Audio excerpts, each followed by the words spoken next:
नमस्कार प्यारे बच्चों, आज हम पढ़ेंगे 8th ग्रेड अभ्यास पुस्तिका कक्षा 7 द्वितीय पाठः कालबोधः।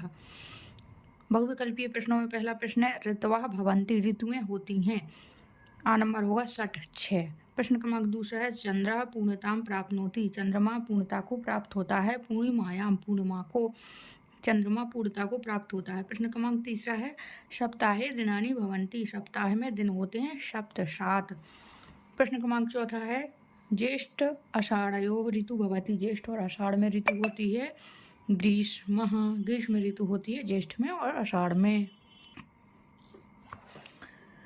प्रश्न क्रमांक 5वां है अधोलिखितेषु ऋतूनाम उचित क्रमः अस्ति, नीचे लिखी हुई ऋतुओं का उचित क्रम है। तो सी नंबर वसंतः, ग्रीष्म, वर्षा, शरदः। शरद ये क्रमशः ऋतुएं आती हैं। रिक्त स्थानानि पूरयत, रिक्त स्थान भरिए। 6वां है पूर्णिमा शुक्ल पक्षे भवति, पूर्णिमा शुक्ल पक्ष में होती है। तिथ्यः इति पदे बहुवचनम अस्ति, तिथ्या इस पद में बहुवचन है। एकस्मिन् वर्षे षड् ऋतवः भवन्ति, एक वर्ष में 6 ऋतुएं होती हैं। चंद्रः अमावस्यायां पूर्ण रूपेण लुप्ता भवति, चंद्रमा अमावस्या को पूर्ण रूप से लुप्त होता है। प्रश्न क्रमांक 10वां है चंद्रः पंचदशभिः कलाभिः पूर्णः भवति, चंद्रमा 15 कलाओं के द्वारा पूर्ण होता है। एक पदेन उत्तरम लिखत, एक पद में उत्तर लिखिए। का गोलाकारा विद्यते पृथ्वी। 12वां सूर्यः कस्यां दिशि अस्तम गच्छति, सूर्य कौन सी में या कौन सी दिशा में अस्त होता है? पश्चिम दिशि, पश्चिम दिशा में। प्रश्न क्रमांक 13वां है वर्षे कति ऋतवः भवन्ति, एक वर्ष में कितनी ऋतुएं होती हैं? 6। पृथ्वी कुत्र परिभ्रमति, पृथ्वी कहाँ घूमती है? केंद्रे, केंद्र में। एक वाक्येन उत्तरम लिखत, एक वाक्य में उत्तर लिखिए। प्रश्न क्रमांक 15वां है प्रातः काले सूर्य कस्यां दिशि भवति, प्रातः काल सूर्य कौन सी दिशा में होता है? उत्तर होगा प्रातः काले सूर्य पूर्वस्यां दिशि भवति, प्रातः काल सूर्य पूर्व दिशा में होता है। प्रश्न क्रमांक 16वां है अहिर्निशम केंद्रे का परिभ्रमति, रात दिन केंद्र में कौन घूमता है? उत्तर होगा अहिर्निशम केंद्रे पृथ्वी परिभ्रमति, अहिर्निशम रात दिन केंद्र में पृथ्वी घूमती है। प्रश्न क्रमांक 17वां है श्रावण भाद्रपदयोः का ऋतु भवति, सावन और भादों में कौन सी ऋतु होती है? उत्तर होगा श्रावण भाद्रपदयोः वर्षा ऋतु भवति, सावन और भादों में वर्षा ऋतु होती है। प्रश्न क्रमांक 18वां है दिनश्च रात्रेः च ज्ञानम कथम भवति, दिन और रात्रि का ज्ञान कैसे होता है? उत्तर होगा दिनस्य रात्रेः च ज्ञानम सूर्येण भवति, दिन और रात्रि का ज्ञान हमें सूर्य के द्वारा होता है।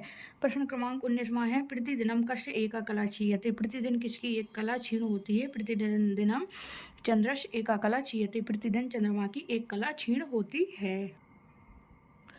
प्रश्न क्रमांक 20वां है प्रतिपक्षे कति तिथयः भवन्ति, शिशिर ऋतु कदा भवति?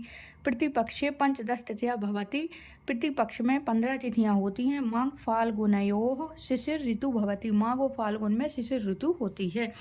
दीर्घ उत्तरम लिखत, दीर्घ उत्तर लिखिए। प्रश्न क्रमांक 21वां है द्वादश मासानां नामानि लिखत, 12 महीनों के नाम लिखो। द्वादश मासानां नामानि सन्ति, 12 महीनों के नाम है चैत्र, वैशाखा, ज्येष्ठा, आषाढ़, श्रावण, भाद्रपद, अश्विनः, कार्तिकः, मार्गशीर्षः, पौषः, माघः, फाल्गुनः, ये क्रमशः संस्कृत में 12 महीनों के नाम हैं।